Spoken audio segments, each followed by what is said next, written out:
intermediate level. And today, we are going to tackle about indirect proof. So what is indirect proof? Indirect proof is a method of proving a statement by providing its contrapositive. Instead of directly providing, if P then Q, we prove if not Q, then not P. Since a statement and its contrapositive are logical, equivalent providing one to the other, to meaning to say a statement with P then Q is logically equivalent to its contrapositive. If not Q, then not P.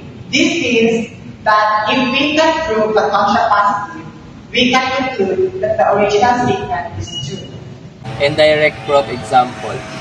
So, instead of proving F then Q, you prove its contrapositive. For example, if it rains P, then the ground will be wet Q. So, without directly proving in contrapositive examples, if the ground is not wet, then it did not rain.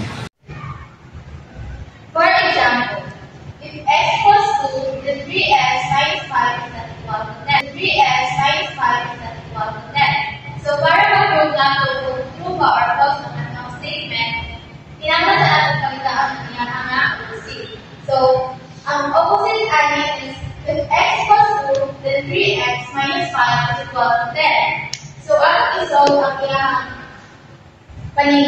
ang ang kaning statement dali atong isolve na ang x equals 2. So, 3x minus 5 equals to 10, then 3 times 2 kaya x niyaman. Ang balik sa x ay 2 man. 3 times 2 minus 5 is equal to 10. Then 3 times 2 equals 6 minus 5 equals to 10.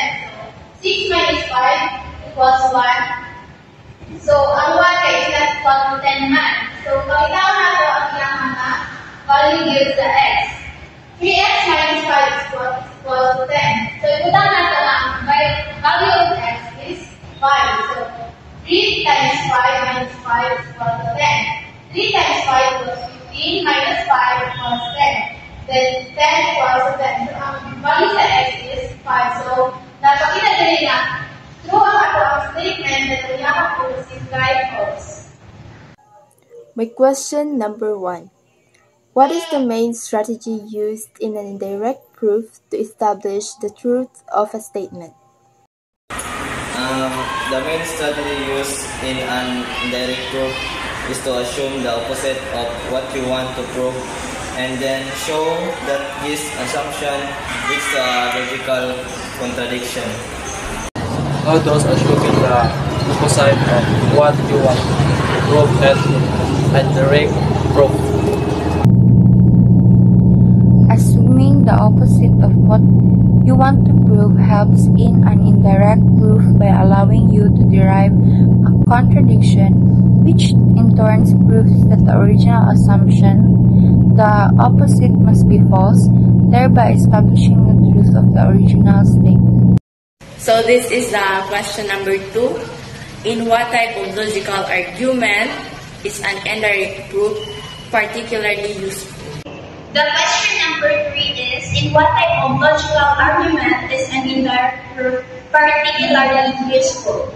The answer is, indirect proof is particularly useful in logical arguments, where direct proof is difficult or impossible, such as proving the irrationality of a number or the infinitude of primes.